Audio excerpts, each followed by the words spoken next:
I thought we really executed our defensive game plan perfectly. Our plan coming in was to limit the threes for Walker and Bell. I think they got a combined 17 threes up against Tech. It's really how Delaware State scores. It's their number one option, and we held them to 1 for 13. And really kept those guys from getting a lot of attempts. That was game plan number one defensively. Controlling the dribble was number two. We had a couple spurts where we didn't do that as well, but all in all, really good execution of a defensive game plan. So I was really proud of that. Offensively, a little bit hard to play against them from the standpoint of they start a possession in zone, 2 passes they go to man.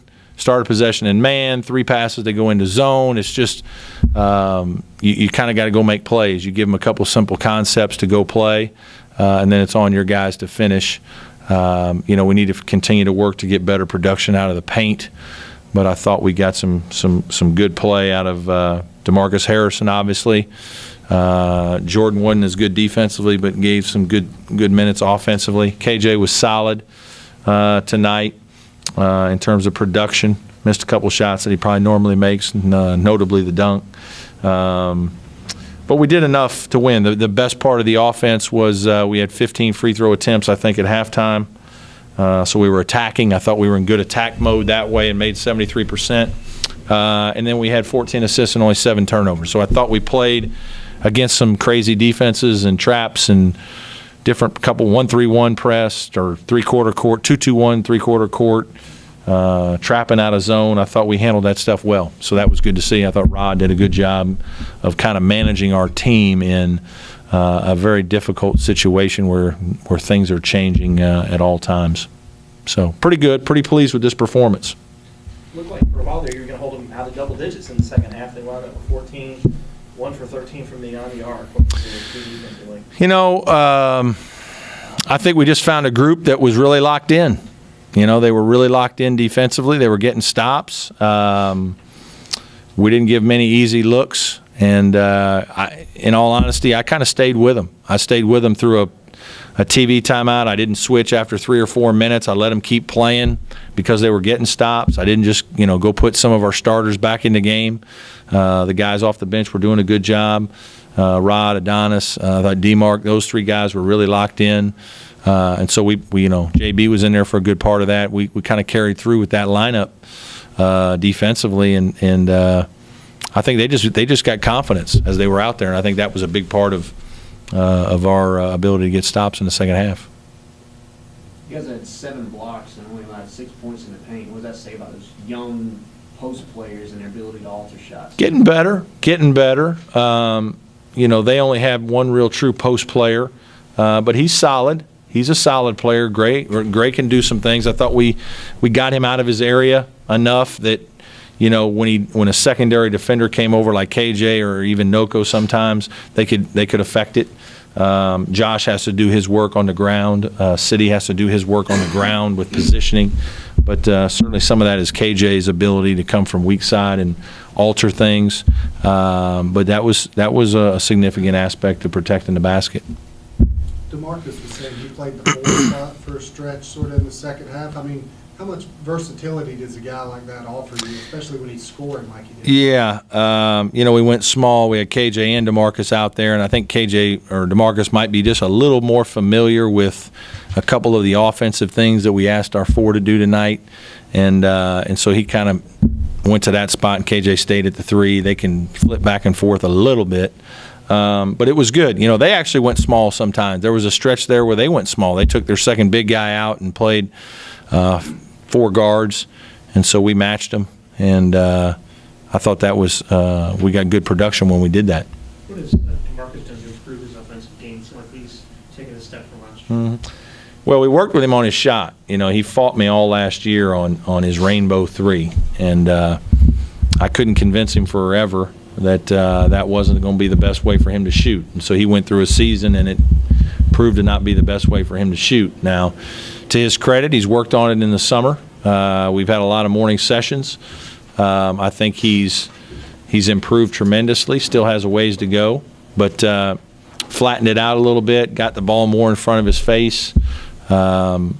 And then, I think he's seen a couple balls go in, and that's a big thing. When you see a couple balls go in, I think it just gives you more confidence. And then he's starting to work where he's doing some good things off 1 and 2 bounces, where he gets 1 to 2 bounces to 6 to 8 feet, and he's athletic enough and long enough to make some shots, in what we consider a rack zone area in the paint. And so he's had a pretty good mix. I think I don't want him falling in love with his 3.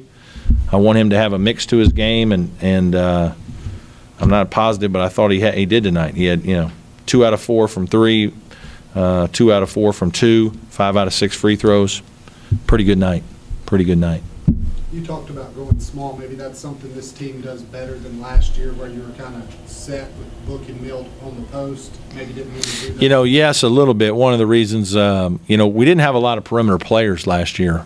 So I think we only had 5 perimeter players. So if we played 4 of them at one time, it was going to, it wasn't easy to do. Somebody being foul trouble, tired, whatever, just wasn't easy to do. This year we have plenty of perimeter players, so that gives us more opportunity to do that every once in a while. I think you won't see it as much in ACC play. I think teams play big, and it makes it really hard to not have some size in there competing for the glass. But you never know a little bit. We did it at times last year. 14 assists and 19 makes. Can you maybe go back to this time last year, how much more comfortable you guys are in just running basic sets and getting? Yeah, I hope so. Some of it is a product of transition where we got stops, got out, and, make hit-ahead plays that result in assists. Some of it is a little bit better execution. We still, I consider us a decent passing team. We're still not as skilled in that endeavor as I would like, and I think there are opportunities that we miss guys that we really need to be able to see, but it's coming. And some of that, again, is like KJ being a junior now, Roper being a sophomore, just being more experienced, better passers, better feel. Adonis being a second year into things and having a better feel for what it is we're exactly trying to look for, and I think that will be critical.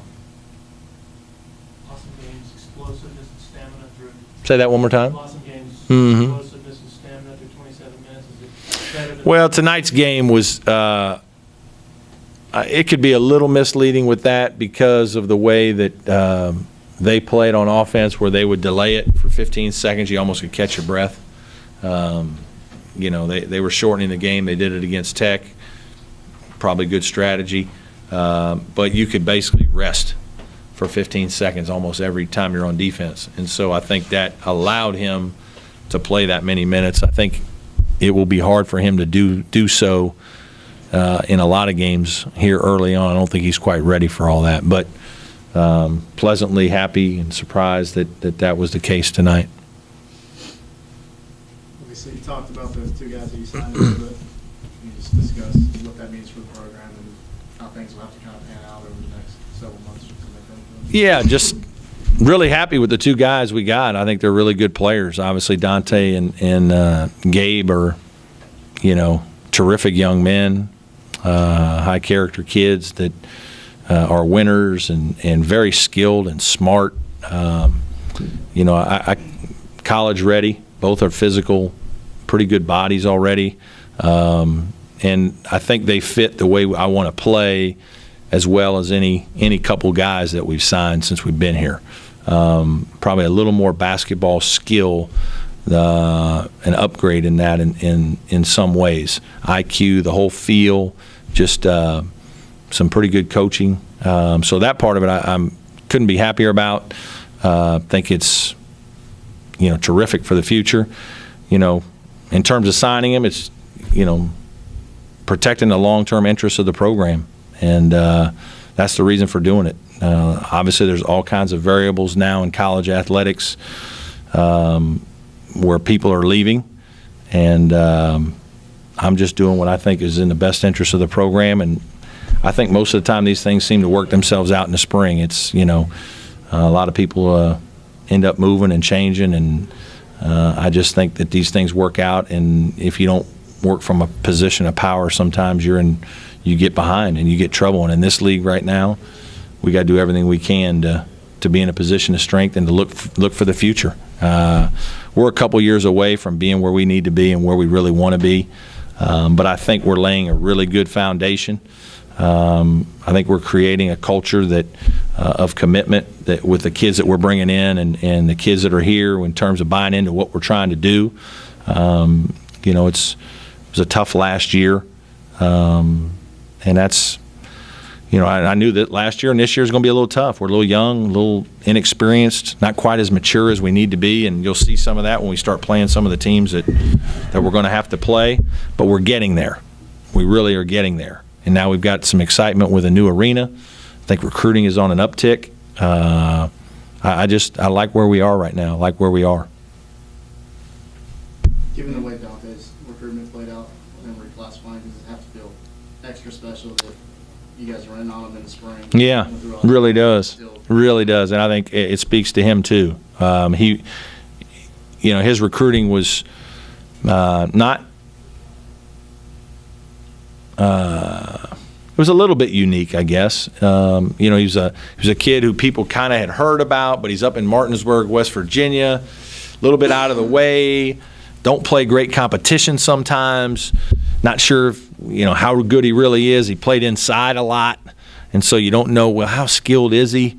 You know, how much can he play out on the perimeter? Because he can't be at the time he's probably 6'7". He can't be a 6'7", 190-pound four-man or wing. I don't know if he's got the skills to do all that. But, you know, we heard about him, followed up. Steve did a good job, went and saw him play, kept the heat on.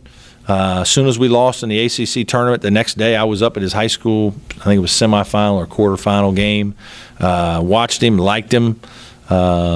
You know, got him down on an official visit, offered him a scholarship, and a little surprised that he didn't pull the trigger, to be honest with you. West Virginia had offered him. He had some high major offers. He had other people really kind of realizing that, hey, West Virginia offered, Clemson offered. Wait a minute here now. Cincinnati's, a lot of other people now, you know, Maryland's sniffing around. There's a lot of stuff starting to happen with his recruitment. It just happened, boom, it's about February on. And, you know, the kid had talked, and he'd talked to Coach Smith at times about, you know, really he and the mom, maybe I should go to prep school for a year. Don't know if I'm quite ready. And even when we offered him a scholarship and he had a good visit, the only problem with his visit to Clemson that time was I think we were on a break and we didn't have a lot of players around. And so KJ was here and hosted him, and we had but he didn't get a true feel of our team. And so I think that too kind of just made him a little hesitant to pull the trigger. And then once he didn't, and he played for the DC Assault team, his recruiting exploded. I mean, it was, and we knew it would. Everybody, Texas, UConn, I mean, you name it, almost Marquette, you name it, everybody in the country was hunting him down. And when you saw him play in that environment, he played more wing because he played with bigger players. He just played at a very good level. But he stayed true to us. He was always positive. You know, he never stopped taking calls. We followed him everywhere at every tournament. We always had a guy there. And through it all, they felt very comfortable with our coaches. And, you know, we worked it really hard, and certainly, Michigan made a huge late run along with a few others. And I think he wanted to be loyal to us. I think he felt loyal to the relationship. And I think he sees himself, being a good player here. And I think he thinks we're in a position to where, there's some good things really starting to happen here. He believes in what we're doing, and he's excited about taking it to the next level. Obviously, it's been helpful in terms of showing that kind of signee is, got even more people excited. And then Gabe, I think, is underrated, man. I just think he's in the mountains of North Carolina. Wasn't getting a ton of recruitment at the highest level.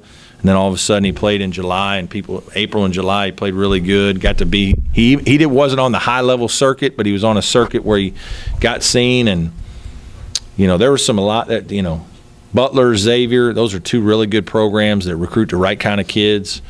Tennessee, Virginia Tech. I mean, it was his. If we didn't get him snatched in, his recruiting was going through the roof. And I just love the kind of kid he is. So I'm unbelievably excited about those two guys. Any other questions for Brad? Thanks, man.